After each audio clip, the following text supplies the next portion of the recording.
Morning everyone, it is 7:30 on our final day, Saturday, at camp. I am sitting in my tent, as always. I had a couple of issues with my ankle, and both feet really, but my right ankle last night.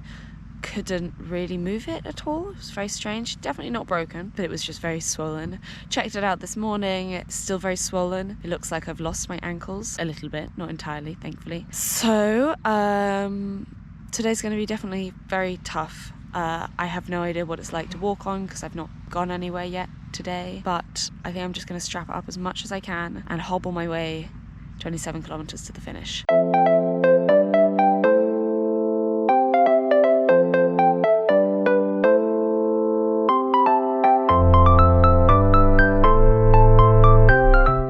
Pleased with how my body has held up. I figured that I'd have more injuries by day 2, not by day 3, so very pleased thus far.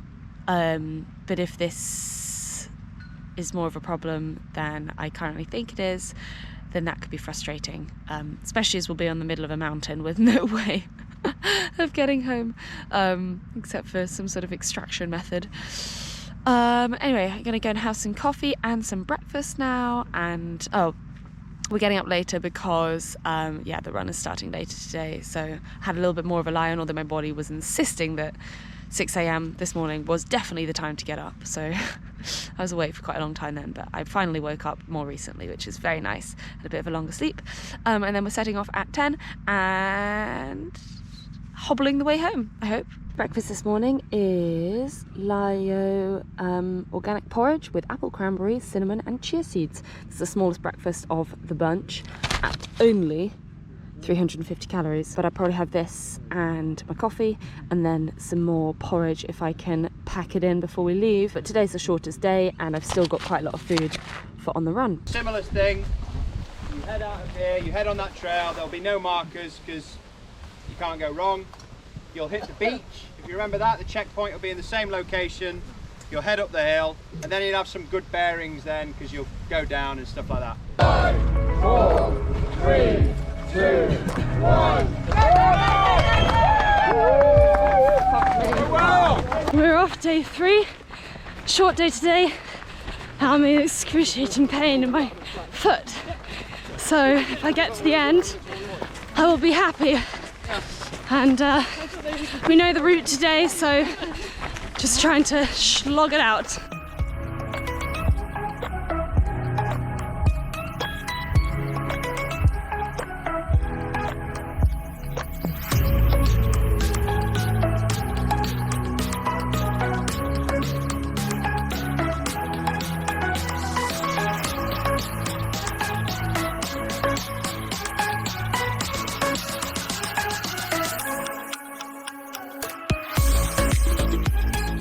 Ankle report, 4 kilometers in, it's warmed up finally, which means it's not excruciatingly painful, and now it bends as well, which is an added plus. Can run the downhills unless I twist my ankle and then I'm absolutely screwed, but I think if I'm careful today I should be able to get through. Fingers crossed, don't want to speak too soon. Weather report for today starts drizzly, as you probably will be able to see. Gets rainy and around 2 o'clock a storm comes in. So my goal is to do these 25-ish kilometers in 4 hours, which may sound completely ridiculous. Obviously not PB times, but considering this terrain, I'd be pretty damn happy with that. And we've got one big hill to go over, and that's a nice long downhill into camp. Woo! Well, I'm just gonna stop filming now.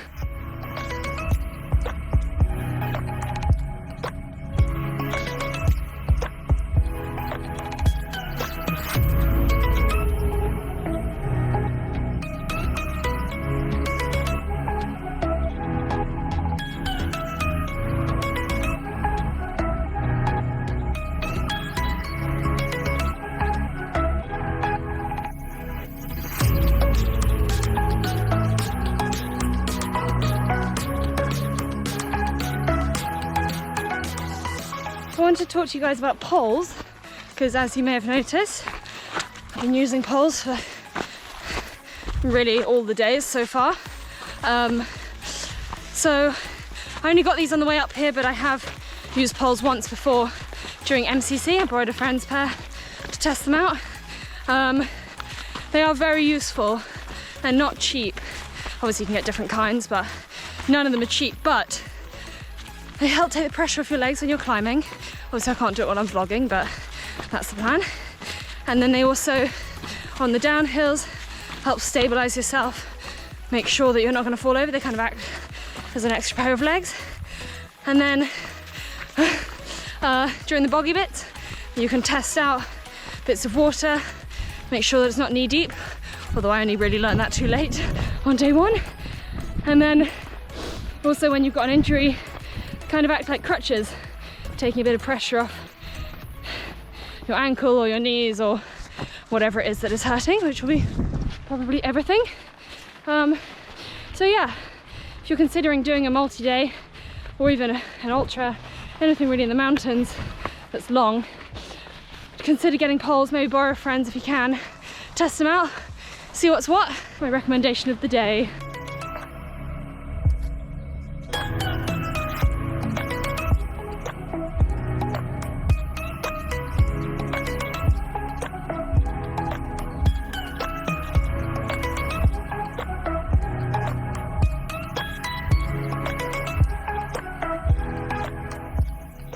We made it the 9 kilometers out of the bay to the sea, I think.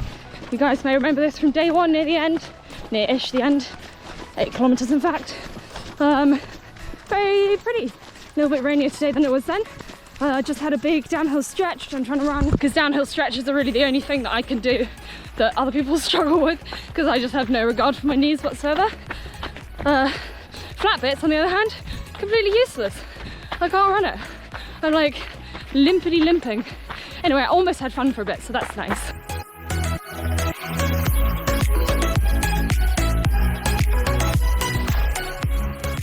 I'm nearly 13 kilometers in.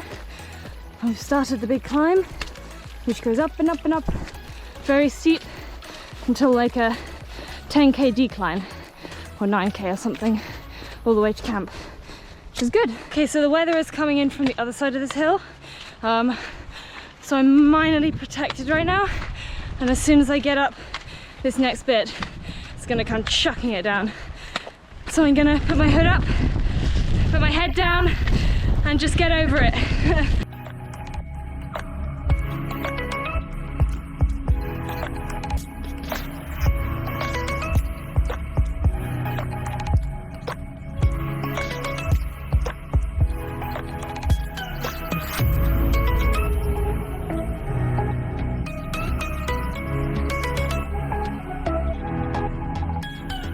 On the downhill, 15 kilometers in, 10 to go.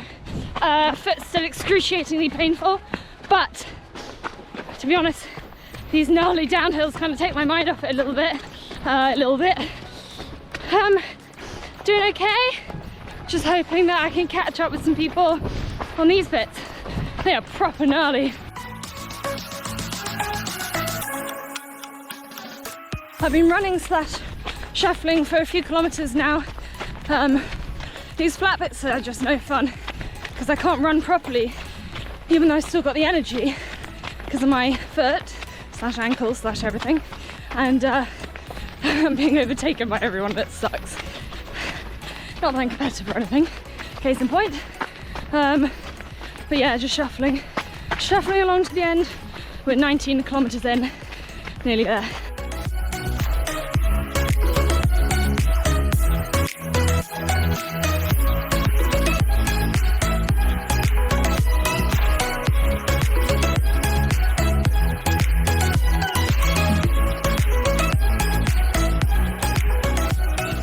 Half marathon in, not entirely sure how much longer to go, but I'm making okay pace now, just gritting my teeth and cracking on. That looks like the road potentially into camp, but we got to go around the side, so maybe another 4k or 4 or 5. Let's get it.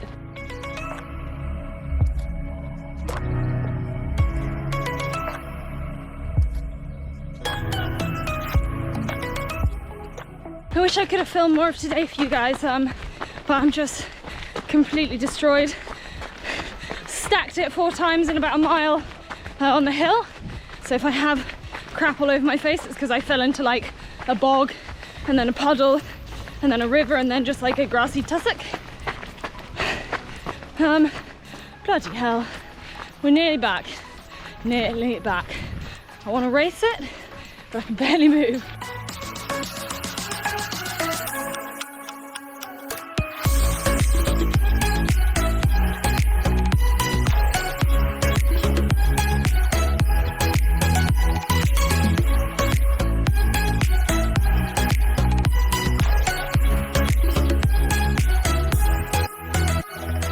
Properly chucking it down, sprinting, quote unquote, to the finish, so less than a kilometre to go.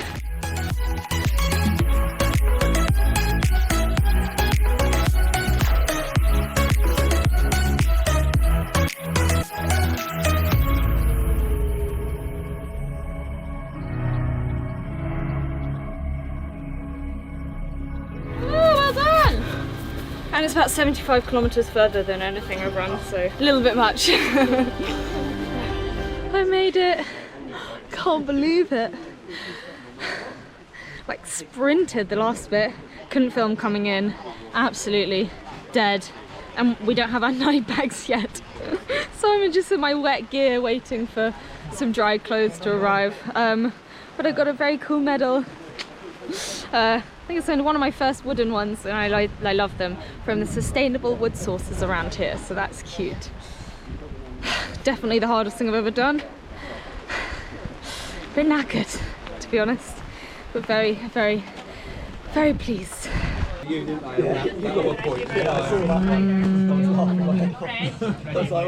Vegan mayo, vegan pizza, chips. Good.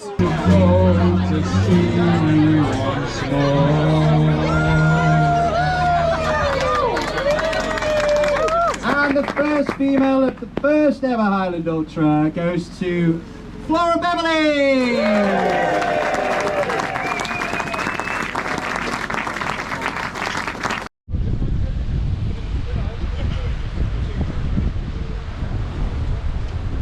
So I made it back home. I actually came back from Scotland just under a week ago, but after travelling back I found myself so incredibly exhausted that I didn't have the energy to create some sort of retrospective like how was my race video, because in all honesty I was sleeping so much overnight and then napping during the day and I was broken. A lot more than I thought I would be, and a lot more than potentially I should have been, considering the pace at which I was running / walking the entire race. But I have a feeling that's a combination of having had COVID just a week before the race, and I was obviously still recovering from that when I actually raced, and then when it eventually came to the end of the race, I think my body just went, and relax, and the whole thing just like fell apart. I literally, not literally, I figuratively fell apart when I got back from the race on Sunday. It took me 12 hours to get back home from the Scottish Highlands. It's a very long and complicated journey living down here in Bristol. From London it's actually not too bad, but anyway, I made it back, and the race was so much fun, and this whole last week I've been thinking about it and, you know, what went well, what could have been better, trying to kind of summarize it in my head. And I think when you're living something like that, when you're kind of doing the race, you sort of don't necessarily, you know, you don't overthink it, because actually if you overthink it, you're not gonna continue doing it, because it's kind of terrifying thinking about how much you have to do and, you know, getting to the end. You just got to think about like each step as it comes and each day as it comes, not like the entire thing. So I wasn't really going through being like, what should I be doing, what went well yesterday, you know, what will I be doing tomorrow. I wasn't doing that at all. I was literally just like, wake up, eat, get going, stop, eat, sleep, eat, get going, like just continuously. So I spent the last week sort of wrapping it all up in my head, and the first thing I have to say is, blooming heck, that was really hard. It was really difficult. It was hard at the time, and then looking back at it, it just seems impossible. But I'm so happy with how it went. I'm so happy with how I did, and how well my body held together as well. Like, I still can't walk properly. I've done something to my foot. I still don't know why. I haven't been able to see my physio yet. Something is wrong with it, but I don't know. It's not major, it's just bad enough for me to like struggle to walk, and I definitely won't be able to run, but it's not bad enough to like be in constant pain. But yeah, I want to talk about like what I think went well and what could have gone better very quickly, just to wrap up the video, because those sorts of lessons I find quite useful to learn from other people as well. So in terms of what I think went well, I think my pacing strategy was really good. I never really do it on purpose. I kind of just go as fast as I can in the moment with an acknowledgement of how far I have to go that day. So like obviously if I'm doing a 10k, I'm going to be going a lot faster than if I'm doing a 50k. But I try to run every single bit as fast as I can with the knowledge that I have to go an extremely long way that day. But I think I did my pacing really well. I didn't run the bits that were generally easier to walk, but I ran as much of it as I could, knowing full well that the longer you are out there, especially on a multi-day event, the harder it gets because you have less time to rest, eat, relax when you get back, drink in time for the next day to like recover. If you're out there for 12 hours, it's actually a harder race than if you're out there for 7 or 8 hours. It genuinely is. So going slow is not always better. So I went as fast as I could. The next thing I think went really well for me was I got my eating really good. I ate as much as I could. Obviously, because we were carrying all our food for every day from the very beginning, you're limited with necessarily how much you want to take. But the freeze-dried meals worked really well with me. I thought they were delicious. The mushroom porcini risotto was definitely my favorite, but all of them were really good. And I was eating enough every single night. I was having like a main meal, and I was having a mini meal, and I was having a snack every single evening. And then every morning I was also having a huge amount of calories. I ate a lot in advance of the event as well to make sure that I was well fueled going into it. And of course, since coming back, I have done nothing but eating. Honestly, just endless food. And it may sound like excessive or like I'm, you know, being facetious, but genuinely, I have been eating an extortionate amount of food. It might be excessive, but actually is really important to recovery, and that's something I think I did really well out there, and it's something that I think I'm doing especially well now that I come back. Hydration was also on point. I think I probably could have drunk a little bit more, and I probably should have taken out more hydration salts with me, electrolytes, so that I was better hydrated on the runs. But once I got back, I was pretty good at taking in plenty of hydration and making sure I was having my electrolytes and all that kind of stuff. Should have brought more warm clothes. If you are planning on doing this run, especially the one in April, I would recommend taking as many warm layers as you possibly can, and potentially a warmer sleeping bag. Mine was comfort level up to -4, but it's -4 for men. It's 2 degrees for women, because men have a warmer core temperature than women, so women actually need warmer sleeping bags to feel comfortable at least. So sleeping in my ski thermals, my jumper, and my puffer jacket was just about warm enough, only just about. By the 3rd day, I was kind of used to the cold, but on the 1st day and the 2nd day, I really struggled to sleep just because it was so cold. And it was windy as well, so a lot of the wind was coming through. So definitely could have brought more warm layers.